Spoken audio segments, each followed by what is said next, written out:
शिक्षिकेच्या नादी लागणं तरुणाला चांगलंच महागात पडलं आहे। या घटनेने परिसरात एकच खळबळ उडाली आहे। दरम्यान काय आहे नेमकं प्रकरण ते जाणून घेण्यापूर्वी चॅनलला सबस्क्राइब करायला विसरू नका।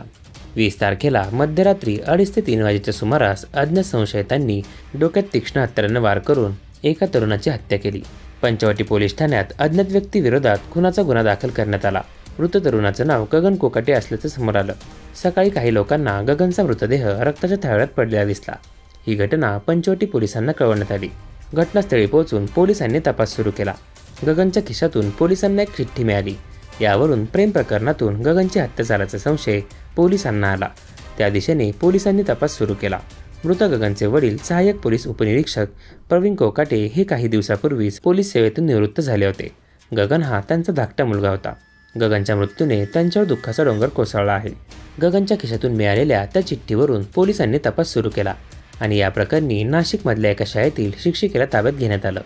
पोलिसी खाक्या दाखवताच या शिक्षिकेने आपण सुपारी देऊन गगनची हत्या केल्याची कबुली दिली। धक्कादायक बाब म्हणजे गगनची हत्या करण्यासाठी तिने आपल्याच विद्यार्थ्यांना 2 लाख रुपयांची सुपारी दिली होती। अनैतिक संबंधातून झालेल्या वादात ही हत्या घडून आणण्यात आली। आरोपी महिला शिक्षिकेचं नाव भावना कदम असून नाशिकमधल्या एका शाळेत ती भूगोल हा विषय शिकवते। मसरूळच्या मेरी कंपाऊंडमध्ये राहणाऱ्या 25 वर्षाच्या गगन कोकाटेशी तिची ओळख झाली आणि दोघांमध्ये प्रेम प्रकरण सुरू झालं। आरोपी भावना कदम ही घरी ट्युशनही घेत होती। यासाठी गगन तिला विद्यार्थी मिळवून देण्यास मदत करत असायचा। 3 वर्ष भावना आणि गगनचं प्रेम प्रकरण सुरू होतं, पण गेल्या काही दिवसांपासून त्यांच्यात वाद सुरू झाले होते। काही आर्थिक तर काही कौटुंबिक कारणावरून त्यांच्यातला वाद विकोपाला जात होता। भावनावरच्या रागातून गगन तिचा पती आणि 2 मुलांनाही त्रास देऊ लागला होता। त्यामुळे आरोपी भावनाने त्याचा काटा काढण्याचा कट रचला। यासाठी तिने शाळेतल्या 2 विद्यार्थ्यांना हत्येची सुपारी दिली आणि यासाठी 2 लाख रुपये देण्याचं ठरलं। यातले 1 लाख रुपये तिने आधी दिले तर हत्येनंतर 1 लाख रुपये देण्याचं ठरलं। रात्रीच्या सुमारास विद्यार्थ्यांनी गगनला रस्त्यात गाठलं आणि त्याच्या डोक्यात तीक्ष्ण हत्याराने वार करत त्याची हत्या केली। ज्यावेळी हत्या झाली त्यावेळी भावना कदमही त्या ठिकाणी उपस्थित होती।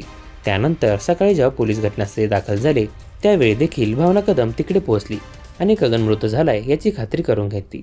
पण गगनच्या खिशात सापडलेल्या चिठ्ठीमुळे सर्व कट उघडकीस आला। पंचवटी पोलिसांनी अवघ्या 4 तासात आरोपींना अटक केली।